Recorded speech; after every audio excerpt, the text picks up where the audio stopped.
나답게, 안전하게 함께 만드는 대학생활. 성폭력, 가정폭력 예방교육.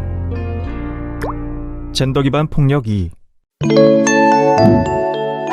친밀한 관계에서의 폭력. 젠더 기반 폭력 범죄는 모르는 사람에 의해서만 발생할까요? 친밀한 관계와 젠더 기반 폭력은 무관할까요? 최근 5년간 가정폭력 범죄 검거 건수 및 검거 인원을 보여주는 경찰청 자료를 함께 살펴봅시다. 최근 들어 가정폭력 사건은 증가 추세라고 하는데요.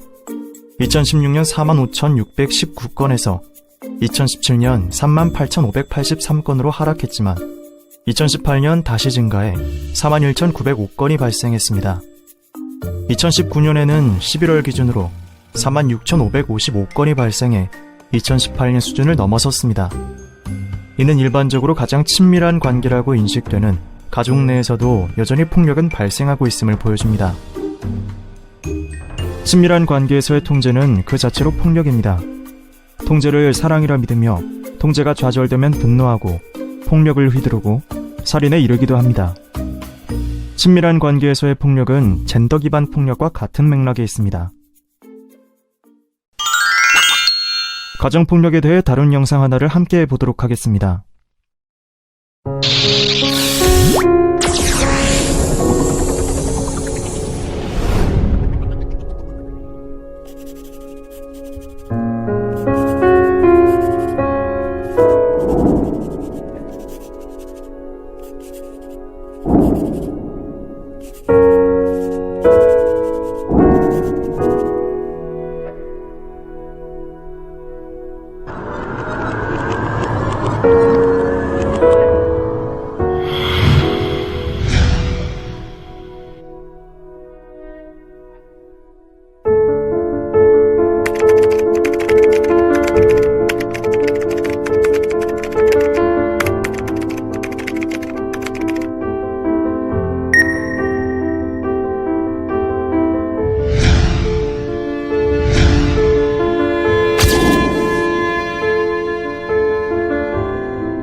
앞서 살펴본 영상은 결혼 이주 여성을 향한 가정폭력과 배우자 살해에 대한 이야기였습니다. 여기서 가해자는 젠더 권력과 한국 사회에서 선주민이라는 권력이 중첩되어 있고, 이는 피해자에게 더 큰 피해로 이어졌는데요. 그렇다면 가정폭력이란 무엇일까요? 먼저 가족이란 무엇인지 살펴볼까요? 현대사회에서 가족이란 둘 또는 그 이상의 가족원들이 서로 돕고 몰입되어 있으며 애정과 친밀감, 가치관과 의사결정, 자원을 서로 나누는 집단입니다. 한부모 가족, 무자녀 가족, 동거 가족, 공동체 가족, 재결합 가족 등 다양한 형태의 가족은 저마다의 방식대로 삶을 살아가고 있습니다.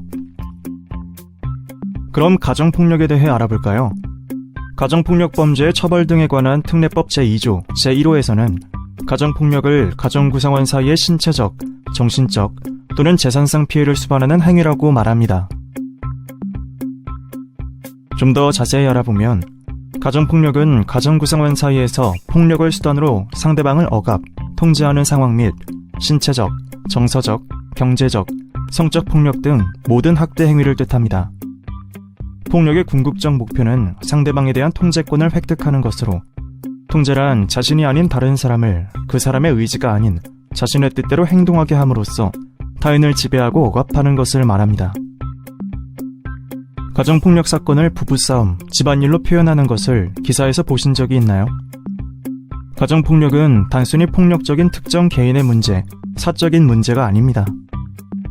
가정구성원 간의 지위를 나누는 사회적 문화적 인식, 성역할 고정관념과 편견, 불평등한 사회적, 경제적, 문화적 지위 등 다양한 요소들이 복잡하게 얽혀있는 사회구조적 문제이죠. 즉 전체 사회 시스템이 이 문제를 발생, 지속, 유지시키는 데 기여하고 있다는 점을 이해해야 합니다. 가정폭력은 은폐성, 지속성, 반복성, 중첩성이라는 특성을 가지고 있습니다. 우선 은폐성은 가정폭력의 가장 큰 특성이라 할 수 있는데요. 개인의 가장 사적인 공간에서 발생하기 때문에 외부에서 인지하기가 어렵고, 가정 내 구성원 간의 사소한 불화 정도로 축소되기 때문에 범죄의 은폐성이 매우 높습니다. 가정폭력의 다음 특성은 지속성, 반복성입니다. 친밀한 관계에서 이루어지는 폭력은 가해자와 피해자의 폭력 감수성을 둔화시켜 일상적인 일로 수용하게 합니다. 결국 가해자는 무의식적으로 폭력을 사용하는 등 폭력을 일상화함으로써 지속적이며 반복적인 가정폭력을 행사하게 될 가능성이 높습니다. 결국 비교적 경미한 폭력에서 출발하더라도 여러 개의 폭력 행위가 중첩되거나 혹은 더 심하게 발전하며 다른 폭력을 수반하는 등 중첩된 폭력 양상을 나타내게 됩니다. 불평등한 권력과 젠더 구조는 가정폭력 발생의 원인이 됨과 동시에 가정폭력에서 벗어나지 못하는 원인이 되기도 하는데요.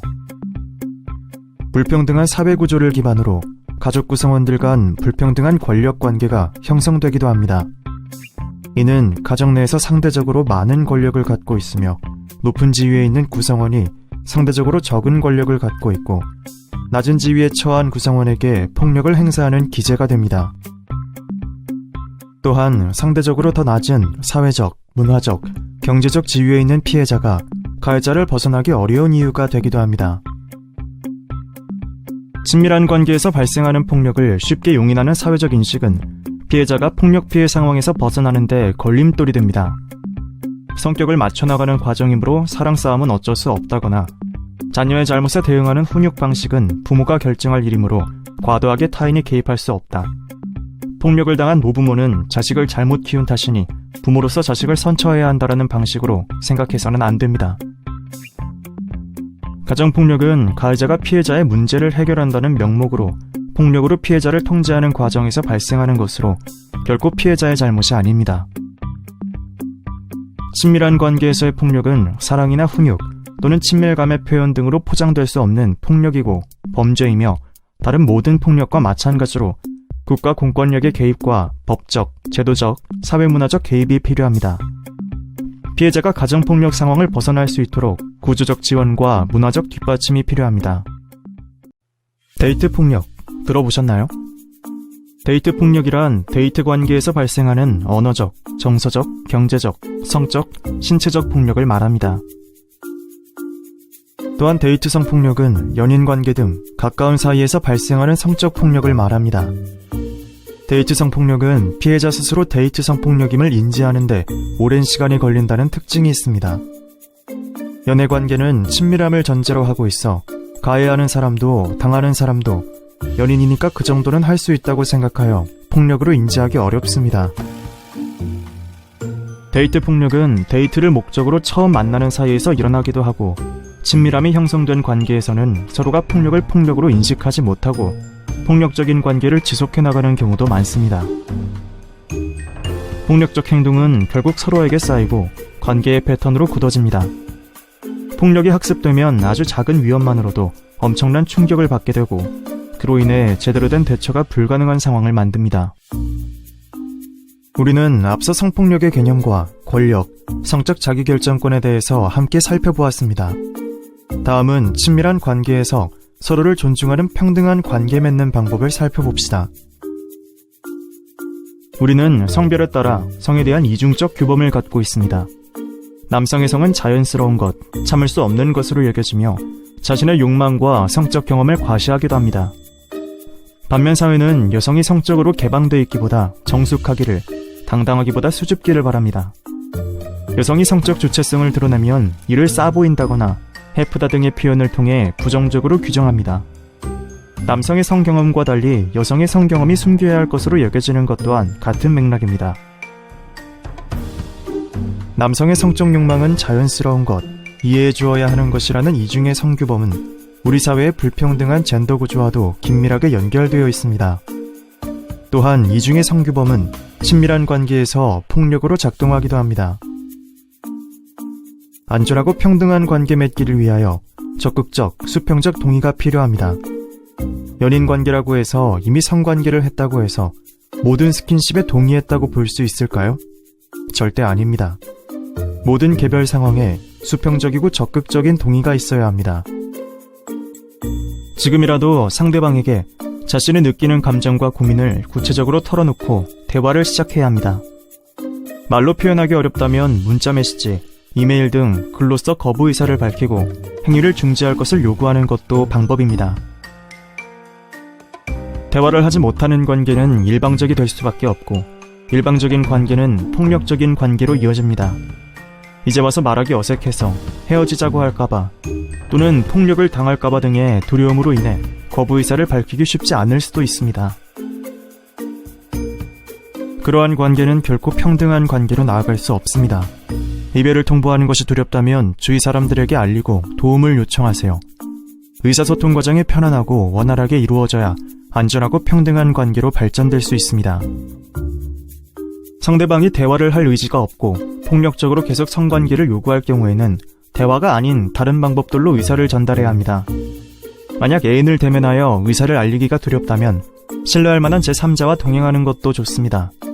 대학 내외부의 상담센터를 찾아 종합적인 상담을 받고 행동에 옮기는 것도 두려움을 줄일 수 있는 방법으로 권장됩니다.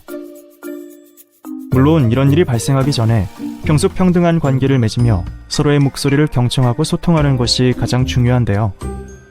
성에 대한 서로의 생각을 충분히 나누는 것도 좋은 방법입니다. 이 관계 내에서 자신이 가질 수 있는 권력을 인지하고 불평등한 관계가 되지 않도록 수시로 점검해야 합니다. 또한 동의 여부를 자의적으로 판단하고 있지는 않은지, 상대가 적극적 동의를 표현했는지 종합적으로 고려하여 행동해야 합니다. 본인은 아무런 이상이 없다고 생각해왔지만 상대방에게 불편하다거나 불쾌한 점이 있다는 의사를 전달받았다면 어떻게 해야 할까요? 그동안 몰랐기 때문에 당황스럽거나 속이 상하더라도 불쾌함을 상대에게 표현하는 것이 아니라 즉각 자신의 행위를 중지하고 사과를 해야 합니다. 또한 상대방의 이야기를 충분히 듣고 잘못을 인정하며 구체적인 사과를 해야 합니다. 만약 상대방이 관계의 지속을 원하지 않는다면 상대방의 의사를 존중해야 하고 만남을 강요해서는 안 됩니다. 상대방의 의사와는 무관하게 연인이나 배우자를 통제하고 지배하려고 한다면 이는 이미 데이트 폭력의 징후입니다. 데이트 폭력에 대한 영상을 함께 보도록 하겠습니다.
봐봐.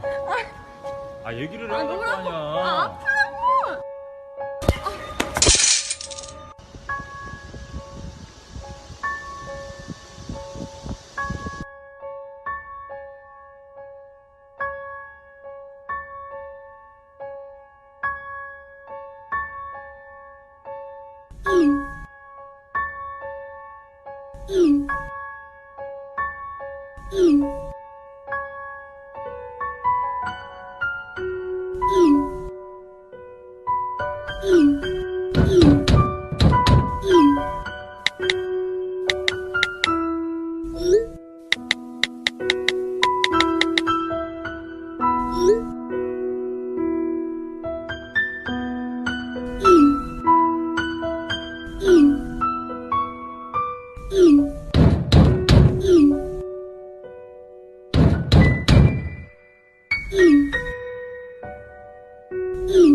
데이트 폭력은 가정폭력과 마찬가지로 한 번의 폭력으로 끝나지 않고 지속적으로 반복되는 경우가 많습니다. 폭력을 행사하는 가해자가 용서를 구한다 하더라도 사랑한다고 믿음을 갖거나 감시와 통제를 사랑하기 때문으로 여기는 일은 피해자가 폭력으로부터 벗어나는데 걸림돌이 됩니다. 데이트 폭력은 친밀한 관계에 있는 사람을 자신의 소유로 인식하며 통제하고 지배하려는 욕망으로 애초에 상대방을 자신과 동등한 인간으로 보지 않는다는 점에서 매우 반인권적이며 문제적입니다. 사랑은 폭력의 이유가 될 수 없으며 폭력은 결코 정당화될 수도 없습니다. 다음, 친밀한 관계에서 발생할 수 있는 그루밍 범죄에 대하여 알아보겠습니다. 여러분, 그루밍 범죄에 대해 들어본 적이 있나요?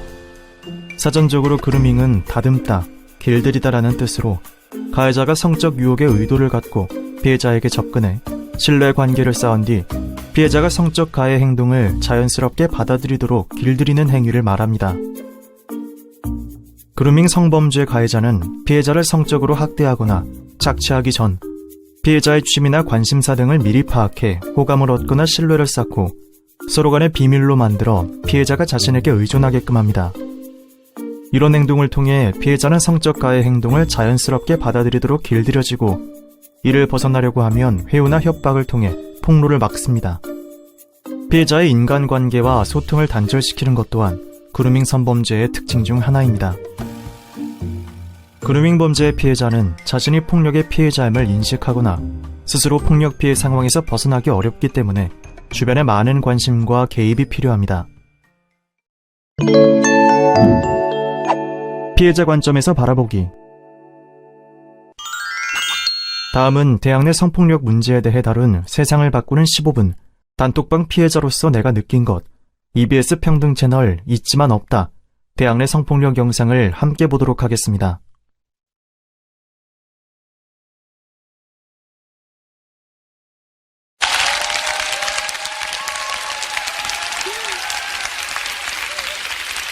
안녕하세요. 저는 대학생 김예은입니다. 제가 지금 여러분들께 카톡 대화한 장면을 보여드릴 텐데요. 과연 이 대화들은 누가 누구에게 하는 대화였을까요? 여러분들이 지금 보고 계시는 대화는 과거 저희 절친들이 저와 저희 친구들을 향해 하던 말이었습니다. 1년이 넘는 시간 동안 가해자 7명은 수많은 친구들을 상대로 언어 성폭력을 저질러 왔습니다. 심의 때문에 말할 수 없는 내용들을 포함해서 무려 A4로 1000쪽이 넘는 방대한 양을 말입니다. 저는 오늘 이런 카카오톡 언어 성폭력 사건을 공론화한 경험에 대해서 얘기하고자 합니다.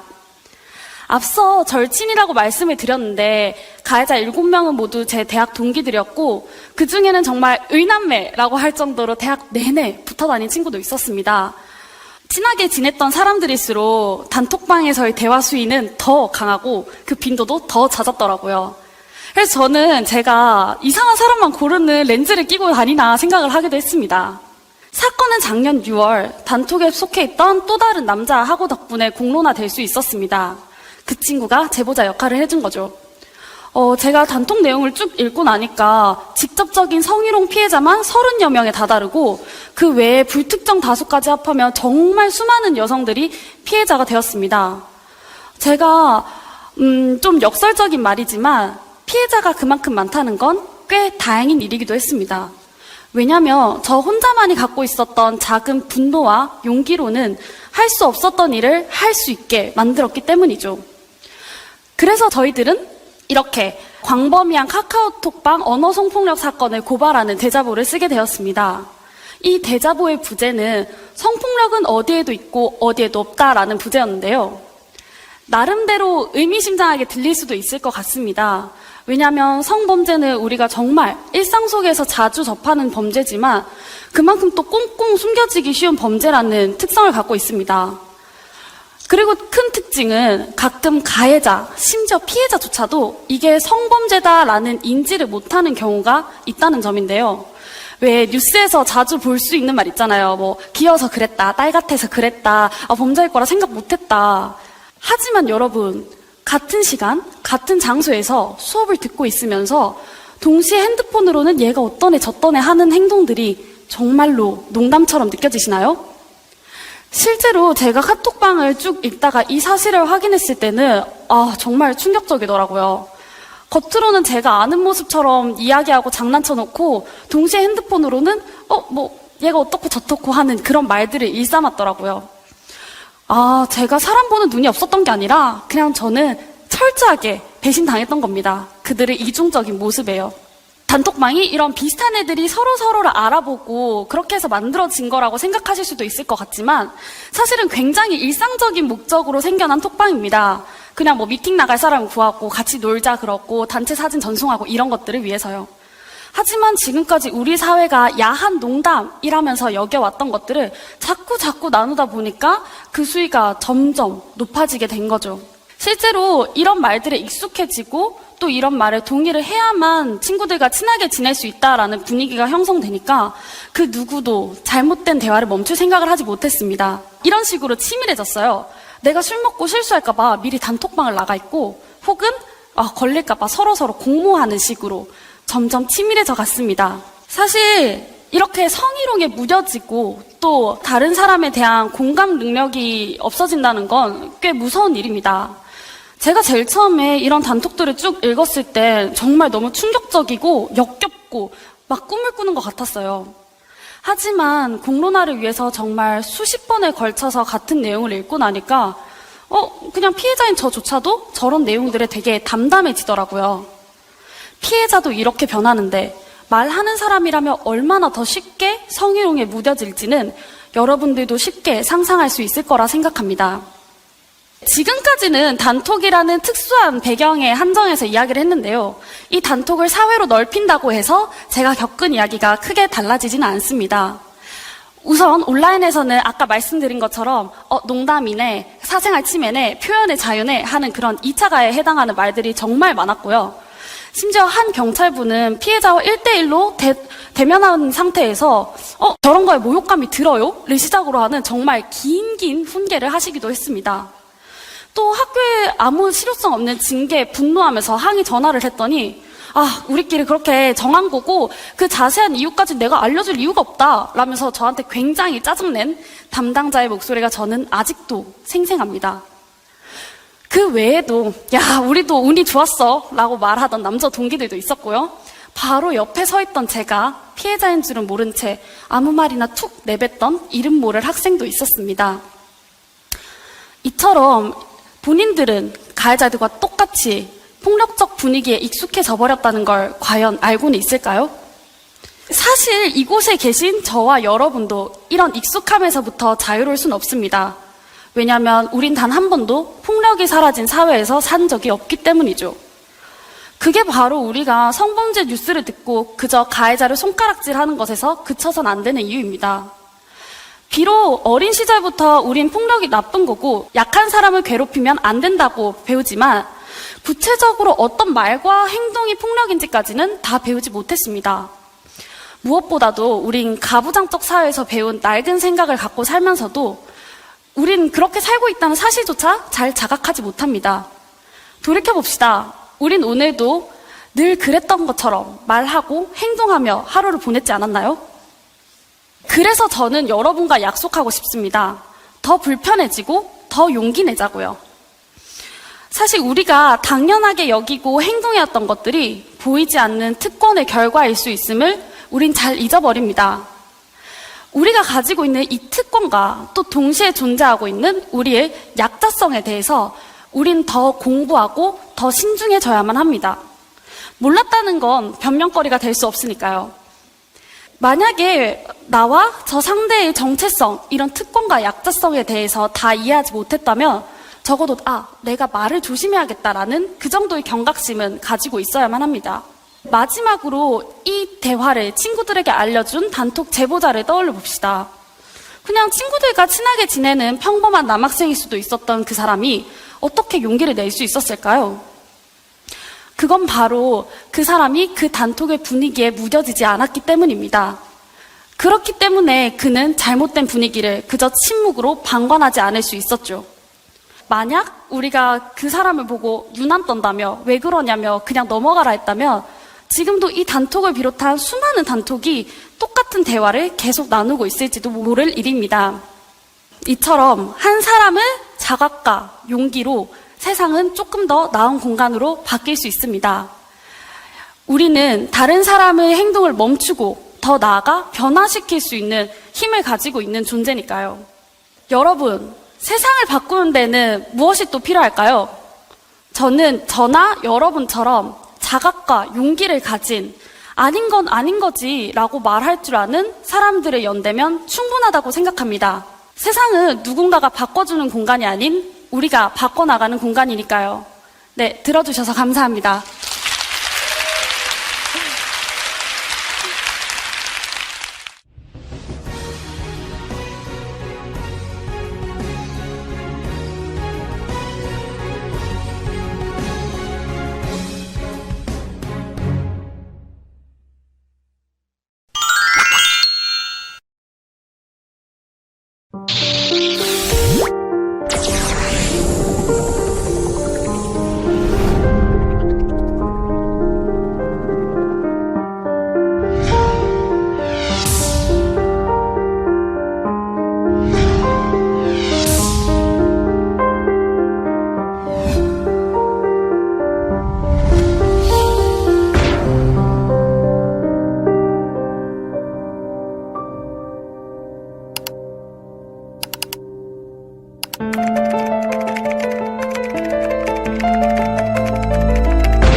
연인, 배우자 등 친밀한 사람을 살해한 가해자들의 범행 동기를 살펴보면 자신이 원하는 대로 하지 않아 살해했다고 증언합니다.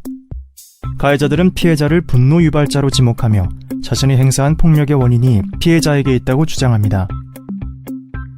더 큰 문제는 많은 사람들이 가해자들의 연설에 공감하며 가해자들의 폭력이 문화적으로 용인되고 묵인된다는 점입니다. 반면에 피해자를 비난하며 피해자에게서 가해자의 범행 동기를 찾으려고 하는 경우는 많죠. 2차 피해란 성폭력 피해가 드러난 후에 발생할 수 있는 성폭력 피해자에 대한 모욕, 비난, 책임 전가, 신상 공개, 괴롭힘이나 불이익 등의 피해를 뜻합니다. 즉, 다양한 권력 관계가 교차한다는 점을 외면하고 피해자가 적극적으로 성적 자기결정권을 행사하지 않은 이유와 적극적으로 저항하지 않은 것에 대해 책임을 묻는 2차 피해를 발생시키는 행위를 가리킵니다.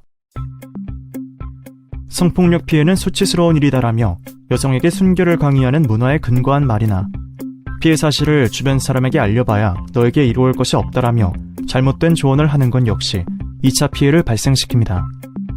또한 왜 성적 자기결정권을 행사하지 않았는가, 충분히 싫다고 말하고 나올 수 있는 상황 아니었는가 등을 묻는 현상도 이 사회가 성폭력을 바라보는 잘못된 시각이며 피해자에 대한 2차 가해 행위입니다. 그리고 피해를 입은 사람이 얼마나 피해자다운 태도를 보이는지를 보며 진실성을 판단하기도 합니다. 웃거나 당당하지는 않은지, 수치심을 느끼고 있는지, 큰 고통과 좌절을 겪고 있는지, 일상생활에 어려움을 겪고 있는지 등을 확인하려 하며 피해자다움을 강요합니다. 이러한 2차 가해 때문에 피해자는 피해 회복 및 일상으로 복귀하는 과정에서 어려움을 겪기도 합니다.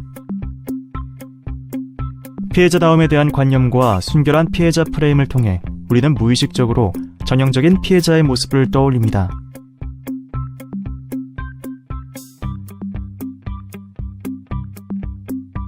자신에게도 그런 생각이 남아있지는 않은지 항상 경계해야 합니다. 우리는 질문과 질문을 하는 대상을 바꿔야 합니다. 어떤 의도로 피해자에게 접근했는지, 왜 상대방의 성적 자기결정권을 존중하지 않았는지, 상대방이 당신의 말을 거절하기 힘든 상황에 있다는 것을 몰랐는지, 언제 어떻게 동의를 구했는지 가해자에게 물어야 합니다. 그리고 우리는 피해자의 이야기를 경청하며 지지하고 피해자가 웃고 당당해지고 수치심을 느끼지 않으며 고통과 좌절에서 벗어나 회복할 수 있도록 지원해야 합니다. 학습한 내용을 바탕으로 문제를 풀어볼까요?